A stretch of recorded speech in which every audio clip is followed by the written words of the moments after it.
Selamat malam kepada pemirsa Gori Sadan TV di seluruh Indonesia.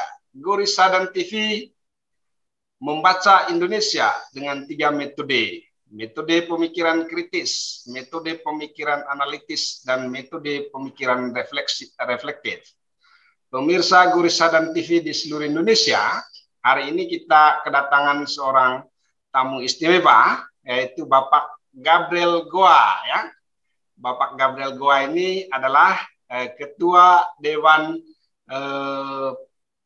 Pendiri ya Padma Indonesia dan juga Ketua Kompak Indonesia ya. Beliau ini sehari-hari bergelut dengan isu tentang human trafficking ya, khususnya di Nusa Tenggara Timur ya, dan tidak sulit bagi kita untuk mencari referensi tentang beliau ya di berbagai macam media, terutama media elektronik ya, media cetak juga itu paling banyak ya. Dan pada malam hari ini secara khusus kita mengundang beliau untuk mendiskusikan tentang pembangunan manusia dan human trafficking di Nusa Tenggara Timur ya. Pemirsa Gori Sadan TV yang kami hormati, ada 3 problem yang sangat serius sebenarnya di Nusa Tenggara Timur ya.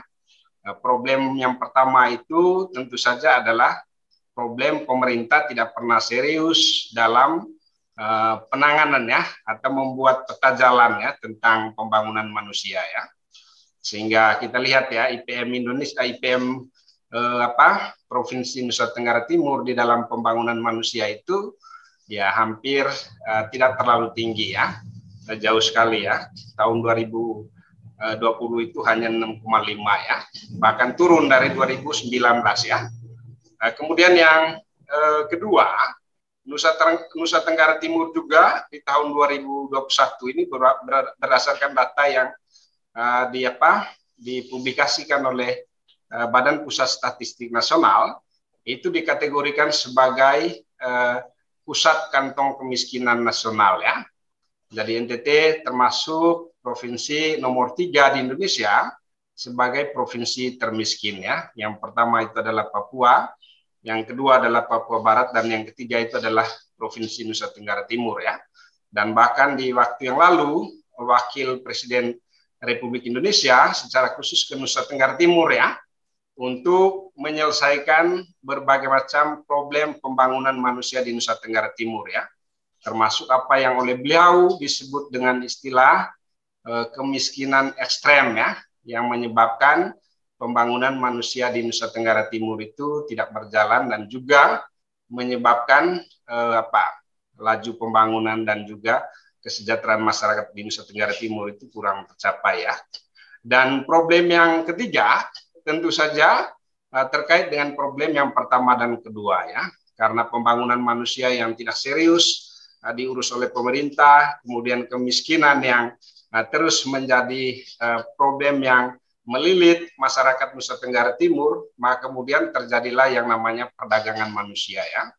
Dan kalau Bapak Ibu pemirsa Gori Sadan TV membuka data-data di internet, NTT itu adalah provinsi nomor 1 di Indonesia sebagai provinsi yang paling banyak menyumbang human trafficking ya.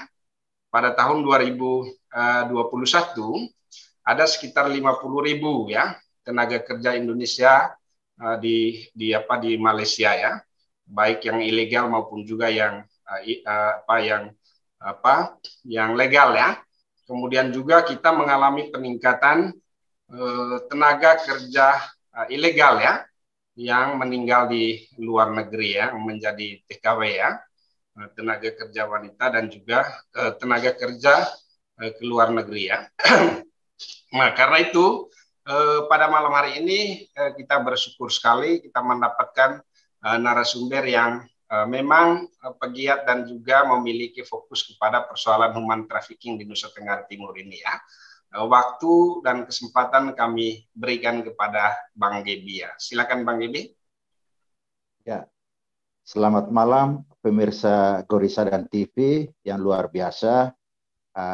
Kita harapkan dan doakan Pak Dr. Goris ini Siap. bisa untuk profesor, Pak, Belum dokter, supaya Bang, baru S3. untuk persiapan juga ini SDM asal Nusa Ya, Tenggara Timur juga yang bisa meningkatkan IPM tidak lagi rendah jadi tinggi. tinggi. Pemirsa semua yang kami banggakan, perkenalkan saya Gabriel Goa.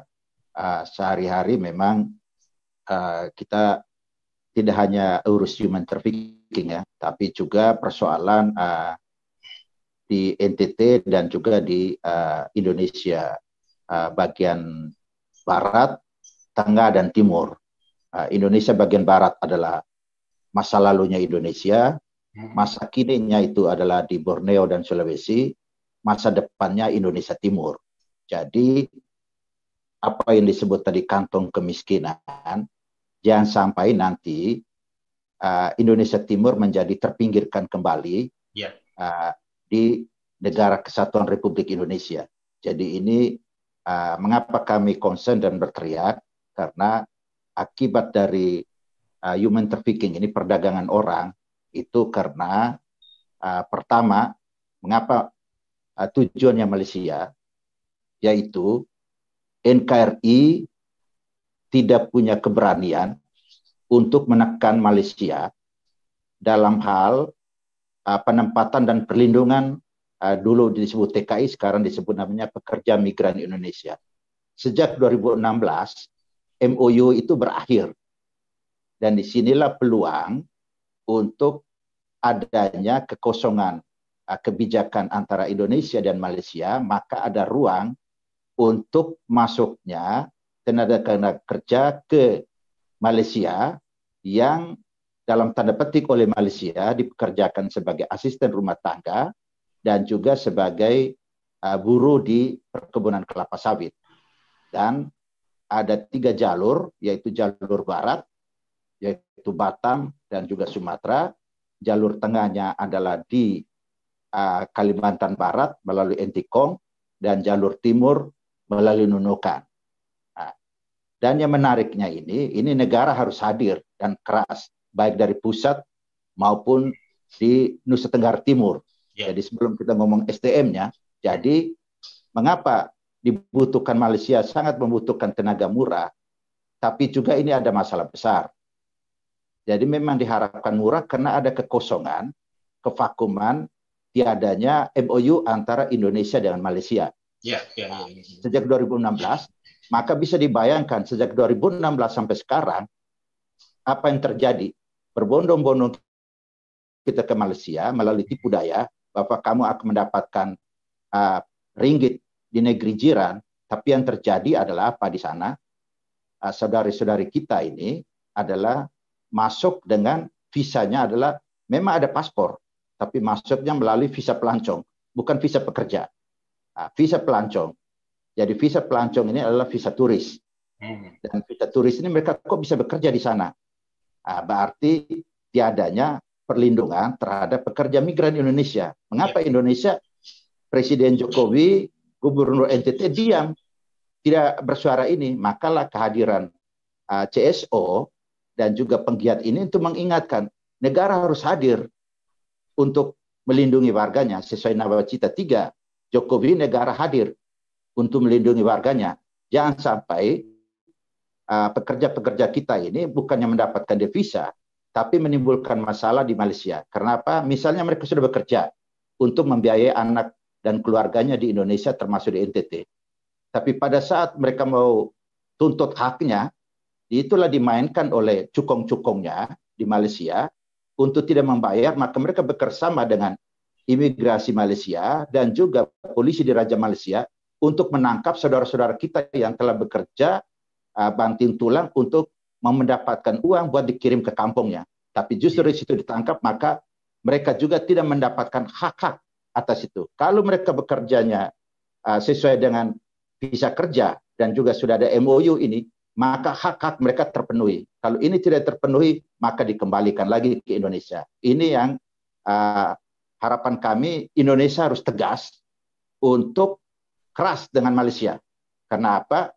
Salah satunya sedang kami perjuangkan juga ini adalah kasus Adelina Sow, korban human trafficking, dan menurut informasi yang kami peroleh, pelakunya itu akan bebas, padahal Adelina Sau terbukti korban human trafficking, dan pelaku-pelaku di Indonesia sudah diterapkan melalui undang-undang TPPO dan sudah di penjara. Tapi yang di Malaysia rencana tanggal 9 Desember besar kemungkinan itu akan bebas.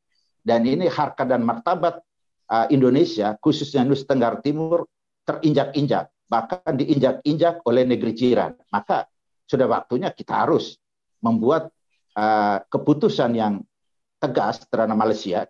Kalau caranya kamu tidak menghargai harkat dan martabat pekerja migran Indonesia, maka kita juga bisa memilih wilayah lain atau negara lain yang menghargai harkat dan martabat, termasuk pemenuhan hak-hak para tenaga kerja itu sendiri. Saya kira ini juga tadi mengapa sudah disebutkan oleh Pak Goris tadi, Pak Goris dengan melalui Goris dan TV ini, bahwa kantong NTT ini adalah miskin, tadi indeksnya rendah. Saya kira NTT ini juga harus dilihat dari sisi lain yang positif. Yeah. Positif ini adalah apa? NTT mengirim SDM unggul ke seluruh dunia. SDM unggul yang dipersiapkan secara matang, melalui mempunyai kompetensi dan kapasitas, dan juga secara jalur resmi. Itu adalah apa? Di bidang keagamaan dan pendidikan. Yaitu apa?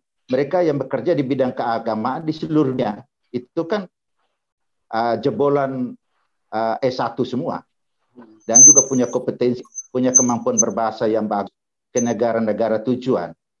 Mengapa yang di bidang keamanannya bagus, sedangkan yang itu kan yang sebagai misionaris ke seluruh dunia itu kan bekerja di bidang keagamaan. Mereka ini juga adalah pekerja migran Indonesia asal NTT. Jadi jangan dilihat bahwa mereka ini bukan pekerja migran Indonesia. Mereka adalah pekerja migran. Mereka ini yang berangkat ke seluruh dunia, itu disiapkan bagus. Siapa yang menyiapkan? Itu swasta, lembaga agama yang menyiapkan.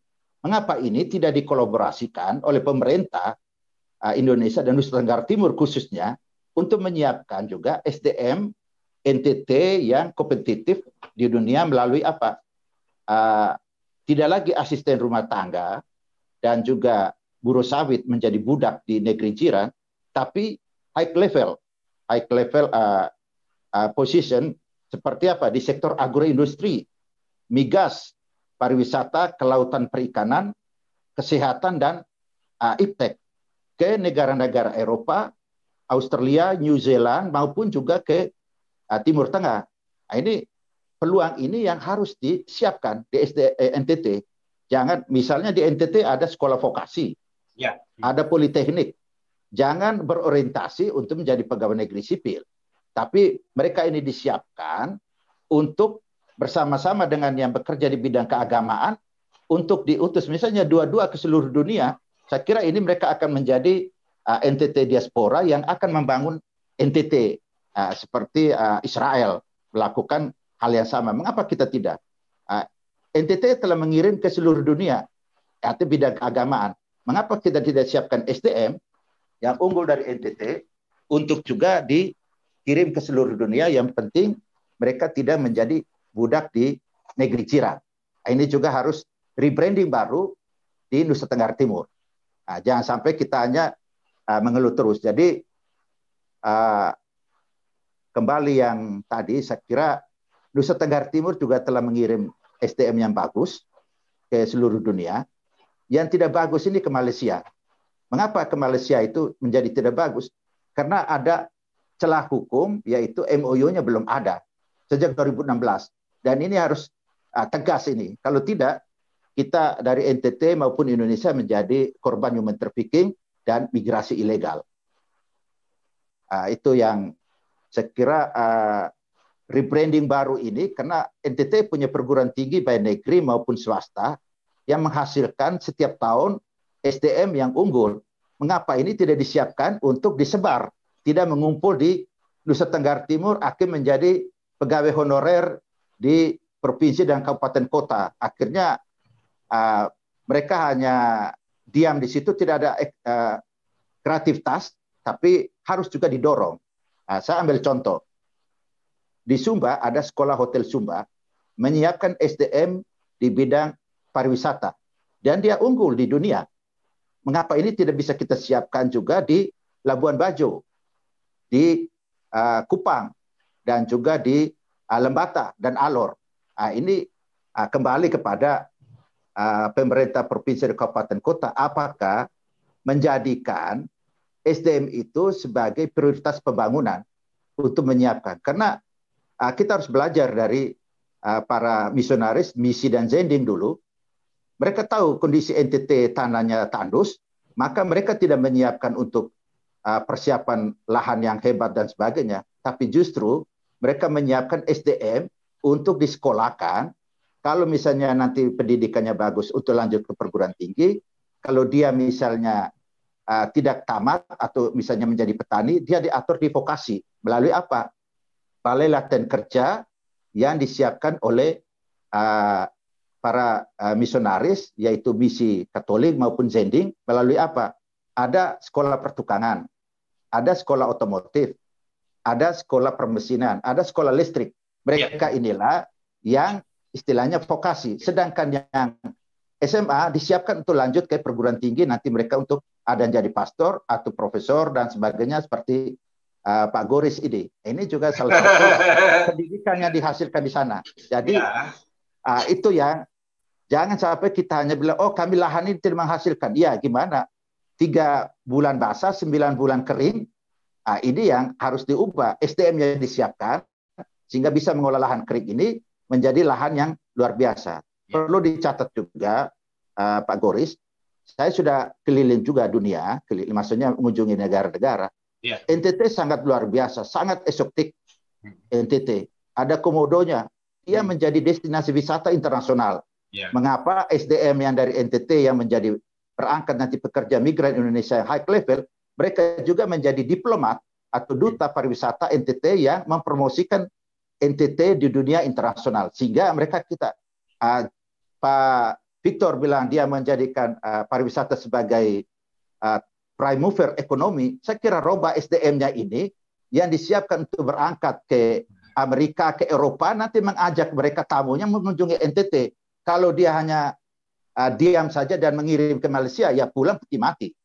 Pak, peti mati kan. Dan per hari ini sudah 101 dan saat ini kita lagi dampingi membantu salah satu saudari kita, kami berduka cita juga, yang masih tertahan di Rumah Sakit Johor, sedang mengurus surat-suratnya. Ini berasal dari Laktutus, perbatasan Indonesia dan Timor Leste. Bayangkan saja ini orang tuanya menunggu sudah berapa lama ini jenazahnya masih di rumah sakit untuk urus prosesnya. Saya kira kita perlu rebranding baru untuk Nusa Tenggara Timur. Bang, ini ada beberapa pertanyaan dari Goris Sahadan TV. Pertanyaan yang pertama itu, mengapa sih terjadi human trafficking di Nusa Tenggara Timur ya? Kondisi apa yang membuat mereka terlibat ya di dalam human trafficking itu? Jadi terima kasih. Ada hal yang perlu kita sadari bahwa NTT ini kan juga syarat dengan korupsi. Maka korupsi ini yaitu merampok hak-hak ekosop, itunya jatahnya orang kecil tadi melalui bantuan kesehatan, bantuan untuk orang miskin, bantuan untuk bencana, itu yang dirampok, maka orang kecil ini kehilangan hak-hak mereka. Maka salah satu pilihan mereka adalah tergiur dengan bujuk rayu dari negeri jiran. Bapak nanti di sini kamu bekerja akan dapatkan upah yang besar, dapat ringgit, bisa membantu anak-anakmu sekolah nanti sampai profesor, doktor dan sebagainya. Ternyata itu adalah bujuk rayu dari jaringan mafiosi perdagangan manusia ini karena melihat celah antara lain antara Indonesia dengan Malaysia belum ada MOU yang sudah berakhir 2016. Inilah ruang yang mereka gunakan untuk menggarong manusia dan menjual manusia asal Indonesia ke Malaysia. Dan mengapa Bapak NTT itu terdata? Sebenarnya pemirsa Gorissa dan TV perlu ketahui, NTT memang kita angkat supaya nasional dan dunia tahu, dan kita by data. Sedangkan yang di Jawa itu banyak sekali, NTB juga banyak, tapi mereka menutup-nutupi ini, seolah-olah kami tidak terjadi apa-apa. Terjadi banyak, tapi kita tidak mau ngomong di sini karena apa?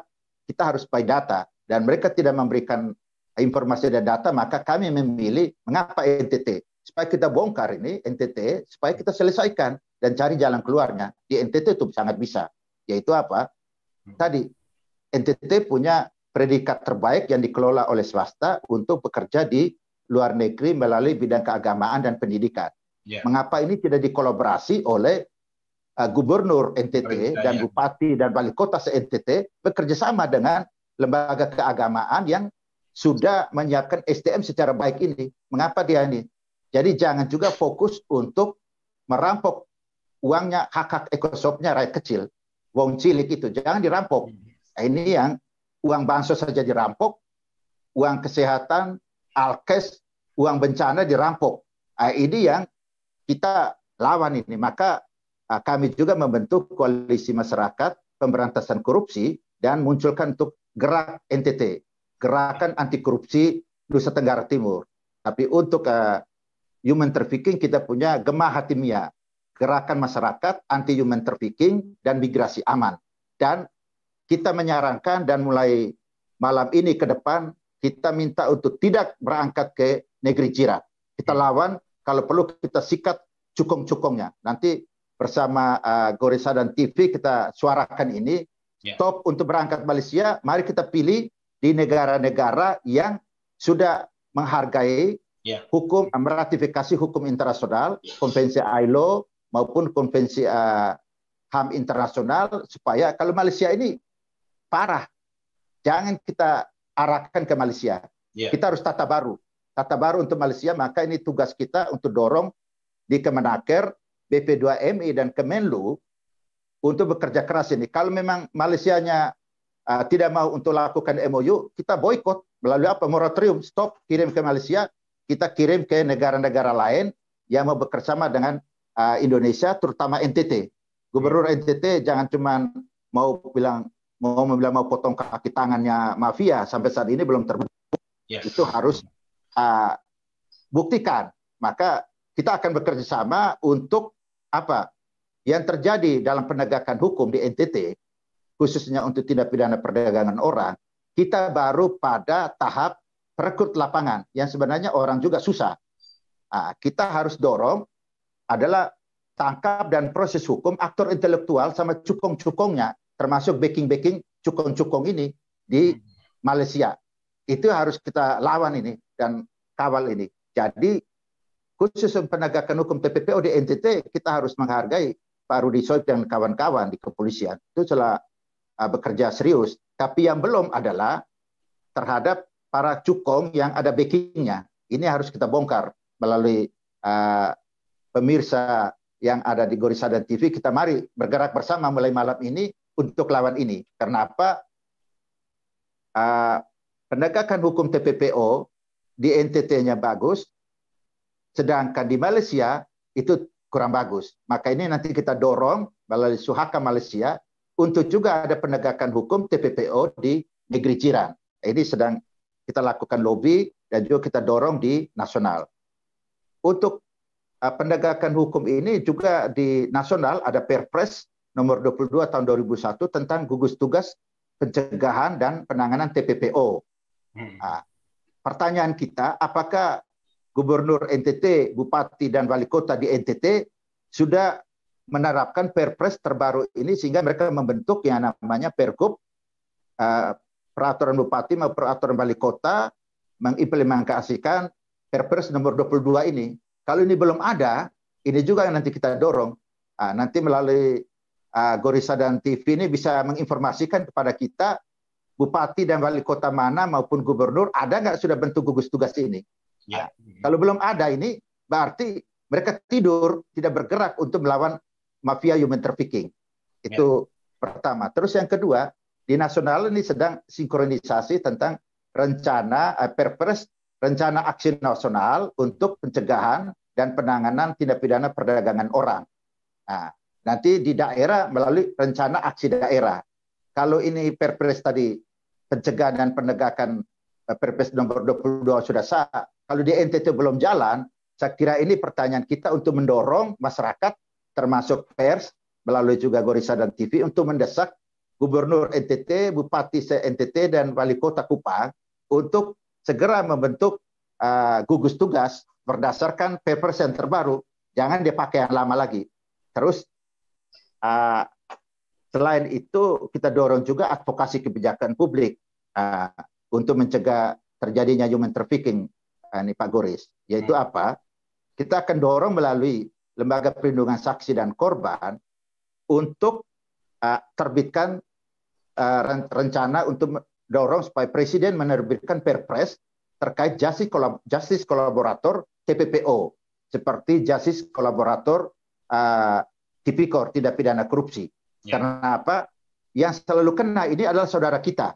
Bisa juga om kita sendiri. Nanti akan terjadi konflik sosial di masyarakat. Maka kalau mereka ini bisa jadi justice kolaborator, maka dari mereka inilah mengungkap siapa sih jaringan yang di Batam dan di Malaysia yang selalu melakukan praktek-praktek perdagangan orang. Nah, ini yang perlu kita kejar dan dorong ini. Nah, ini salah satu poin penting juga yang perlu jadi fokus poin untuk dari pemerintah daerah di Nusa Tenggara Timur. Tidak hanya sekedar himbauan, tidak ada gunanya. Gereja maupun lembaga agama sudah sadar ini dan melalui Intervide di Jogja sudah mendorong kesadaran dari tokoh-tokoh agama supaya melindungi umatnya dari mafiosi human trafficking. Tidak. Jadi bukan lagi kena lambatnya negara, lambatnya pemerintah untuk melakukan itu, maka kita dorong juga lembaga agama untuk hadir bersama CSO untuk mengingatkan melalui apa? Musola, masjid, gereja, untuk kepada anak-anak muda hati-hati dengan para perekrut yang menawarkan iming-iming dari negeri jiran. Itu belum dilindungi. Kamu tidak terlindungi di Malaysia. Kita harus keras begitu. Ya. Ada lagi, Bang? Mungkin pertanyaan berikutnya, bagaimana sih fungsi-fungsi Balai Pelatihan di Nusa Tenggara Timur itu untuk memperkuat keterampilan dan pengetahuan masyarakat ya, sehingga kita tidak lagi terjebak pada perdagangan manusia dan juga pada kemiskinan ya. Karena teorinya kan perdagangan manusia dan kemiskinan itu kan terjadi karena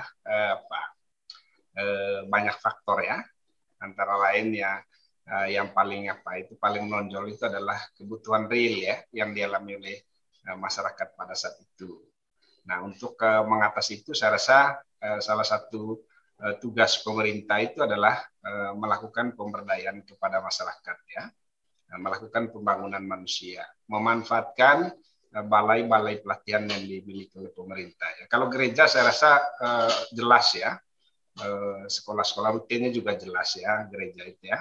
Tetapi kalau pemerintah ini kadang-kadang nggak jelas. Misalnya di NTT selama Victor Laskodat ini, ya apa yang sudah dilakukan untuk pembangunan manusia gitu. Mulai dari melatih keterampilan, kemudian memperkuat pengetahuan supaya mereka tidak mencari pekerjaan ke luar negeri. Gimana, Pak? Ya, saya kira ini kita harus bicara fakta dan data. Ya. BLK PMI yang memenuhi standar nasional dan internasional di Nusa Tenggara Timur itu belum ada, dan ini juga di Indonesia baru ada di NTB. Saya kira ini negara harus juga sadar ini. Kemenaker khususnya di Dirjen Bina Latas yang ada adalah BLK komunitas. Ya. Dalam pandangan kami ini BLK politik. Mengapa kami sebut politik? Ini BLK komunitas itu tidak memenuhi standar dan tidak memenuhi persyarat Undang-Undang Nomor 18 Tahun 2017 tentang pelindungan pekerja migran yang harus dilatih melalui BLK PMI, dan setelah itu nanti dipersiapkan segala dokumen dan dokumen kesehatan, Dukcapil maupun imigrasinya, paspor dan sebagainya, termasuk user yang menggunakan tahu melalui layanan terpadu satu atap. Nah, itu sesuai amanat Undang-Undang Nomor 18 Tahun 2017, PP dan sebagainya sudah keluar. Tapi di NTT itu BLK PMI itu baru ada di Kupang. Itu satu, dan itu harus dibenahin. Sedangkan di Flores seluruhnya dan Sumba itu dalam tanda petik nol. Yang ada bisa jadi Sumba ada gedung BLK, tapi penghuninya adalah kambing, sapi, bukan manusia. Nah, itu kita harus fair ini. Padahal dia bisa menggandeng misalnya di Tambolaka untuk melayani Sumba, BLK-nya bisa menggandeng dengan Sekolah Hotel Sumba untuk melatih keterampilan. Kalau pemerintah belum ada anggaran melalui APBD, maka bisa menggandeng dari lembaga agama maupun swasta yang sudah punya sekolah vokasi untuk melatih anak-anak calon pekerja migran Indonesia ini. Kalau dia tidak lolos tes melalui LTSA, maka dia harus diberikan pekerjaan di desa. Melalui apa? Pembangunan di desa melalui dana desa. Jangan dana desa itu membangun cor di kampung-kampung. Bangun manusianya, bangun SDM-nya. Jangan cor lagi itu jalan di kampung ditambah cor lagi semen, tambah cor semen. Lebih baik menyiapkan SDM-nya, itu paling utama. Dan itu nomenklaturnya bisa dibantu, Pak Goris dan kawan-kawan bisa membantu supaya alokasi dana ini jangan tiap tahun dia bikin apa? Oh, mengapa tidak bikin Bundes untuk siapkan SDM, tapi mengapa dia bikin jalan, akhirnya betonin terus. Beton itu berguna untuk siapa? Kalau manusianya berangkat ke negeri jiran atas bujuk rayu dari mafia perdagangan manusia ini. Nah, itu terus misalnya di Lembata dan Lama Holot itu ada budaya dulu namanya migrasi kultural. Saya kira tidak lagi pakai kultural lah. Itu sebenarnya dalam tanda petik ini bohong-bohong juga. Tapi harus disiapkan orang-orangnya. Tapi di Lembata sendiri BLK-nya belum ada. Yang ada BLK yang dikelola oleh suster-suster SSPS. Mengapa Bupati Lembata sama Pemkapnya tidak menggandeng suster-suster SSPS ini untuk membantu dana supaya mereka melatih anak-anak Lembata yang mau berangkat ke Malaysia tidak lagi non prosedural dan tidak punya kapasitas. Itu yang terus di Flores dari ujung Tanjung Bunga Labuan Bajo sampai Labuan Bajo itu belum ada BLK PMI. Jangan mau tipu kita lah. Itu belum ada. Dan layanan terpadu satu atap itu ada di Maumere. Padahal Hotel Bintang sudah masuk ya. Kenapa? Hotel Bintang sudah banyak di Labuan Bajo. Hotel Bintang sudah masuk. Kalau ini ada BLK, BLK PMI, tidak usah BLK PMI. BLK yang menyiapkan vokasi untuk di bidang pariwisata dan kuliner itu dilatih. Saya kira ini tidak harus ke negeri jiran yang aturan hukumnya belum jelas. Harus disiapkan untuk di NTT sendiri yang rencananya mau menjadi destinasi pariwisata premium. Maka kami melalui media Gorisa dan TV ini kami mengajak pola rekrutmen nanti untuk SDM yang bekerja di sektor pariwisata di Labuan Bajo dan di seluruh NTT harus 70-30. 70 SDM NTT yang dilatih, 30 dari luar. Jangan kebalik. 90 dari luar, 10 di NTT hanya bagian satpam. Itu kami akan lawan keras. 70 kita harapkan 70 di SDM dari NTT yang disiapkan untuk di sektor pariwisata. Nanti yang premium tadi, tapi juga 30 dari luar kita pahami, yaitu kan expertnya, misalnya manajer hotel ke atas. Dan pelan-pelan di NTT harus menyiapkan itu untuk dari NTT untuk NTT. Jangan sampai NTT menjadi penonton, akhirnya orang NTT berangkat menjadi budak di negeri jiran, pulangnya peti mati, sedangkan yang menikmati pembangunan di NTT adalah orang dari luar NTT.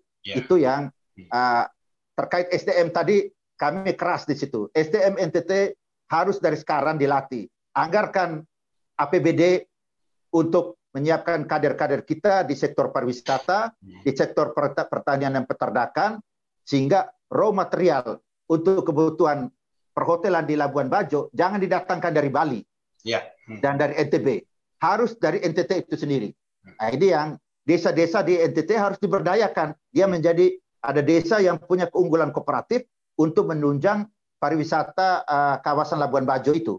Kalau tidak, kita hanya menjadi penonton dan menjadi korban ke depan untuk menjadi budak di Malaysia. Kita tidak mau begitu. Toh ke Malaysia, kita bangun NTT melalui SDM NTT itu sendiri.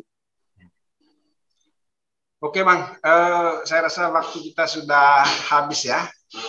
Mungkin ada satu dua kata yang perlu Abang perkuat ya, pesan khusus lah kepada pemerintah NTT yang bisa segera dilakukan oleh pemerintah ya. Selain tadi itu mungkin segera membuat balai latihan kerja ya di setiap kabupaten lah ya.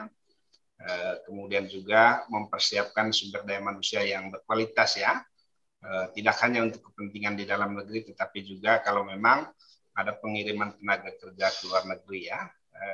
Paling penting tadi pesan Abang itu adalah jangan lagi mengirimkan tenaga kerja ke Malaysia ya Bang ya. Silakan Bang. Ya. Jadi untuk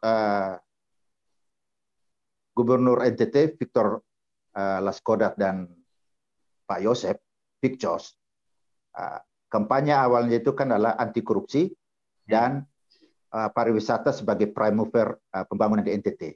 Maka supaya NTT bisa berpartisipasi aktif dalam pariwisata premium Labuan Bajo, maka siapkan SDM NTT bekerjasama dengan lembaga keagamaan dan lembaga pendidikan vokasi yang sudah ada untuk menyiapkan SDM yang siap untuk bekerja di sektor pariwisata sehingga membantu menunjang kebutuhan keluarga, termasuk untuk menaikkan PAD NTT. Nah, itu untuk keluar dari kantong kemiskinan tadi. Karena apa? Lembaga agama sudah terbukti mempersiapkan SDM secara baik dan unggul. Maka jangan malu-malu, siapkan anggaran melalui APBD provinsi dan APBD kabupaten se-NTT untuk membantu para lembaga agama yang sudah punya vokasi maupun lembaga pendidik swasta yang punya vokasi untuk mempersiapkan SDM NTT, tidak harus melalui BLK PMI, tapi BLK komunitas yang sudah ada, diperkuat. Itu paling utama. Maka kita akan mengurangi pengiriman ilegal ke luar negeri, korban human trafficking, dan NTT menjadi sangat maju. Terus satu lagi, BLK PMI itu adalah BLK PMI yang memenuhi persyaratan internasional, sehingga kita menyiapkan mereka seperti kita mengirim para pastor dan suster berkarya ke seluruh dunia, kita juga mengirim awam-awam yang punya kompetensi dan kapasitas bekerja di seluruh dunia. Itu yang kalau mau mereka maju untuk membangun ini, kita support. Kalau tidak, kita akan lawan terus untuk kritisi, dan tentu saja kami tidak hanya omong, tapi kita juga berjuang bersama dengan lembaga agama, karena kami sudah membangun jaringan bersama dengan lembaga agama untuk mendukung negara, khususnya Pemprov dan Pemkab se-NTT. Kalau mereka tidak peduli, minta maaf, 2024 mereka juga kita kandangin, karena mereka tidak membuat NTT menjadi maju. Terima kasih. Oke, saya rasa menarik sekali ya yang disampaikan Abang ya. Dari Gurisa dan TV kami mengucapkan banyak terima kasih kepada Bang Bibi yang sangat luar biasa ya. Apa yang disampaikan oleh Bang Bibi pada malam hari ini itu merupakan sebuah jalan ya untuk mencerahkan Indonesia dan juga untuk mencerahkan NTT ya, memberi jalan keluar ya dari banyak persoalan di NTT, terutama yang terkait dengan human trafficking ya. Terima kasih banyak kepada Bang Bibi. Sekali lagi kami dari Gurisa dan TV memberikan apresiasi kepada Bang Bibi.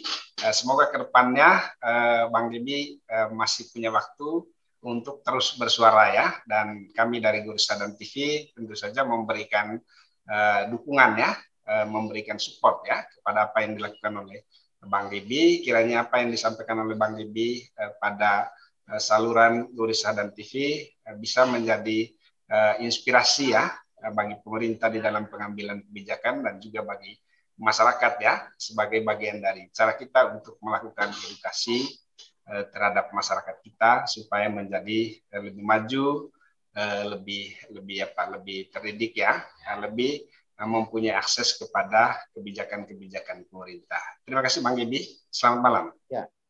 Selamat malam, Profisiat untuk Gorisadan TV dan pemirsa Gorisadan TV di seluruh Indonesia bahkan di seluruh dunia. Selamat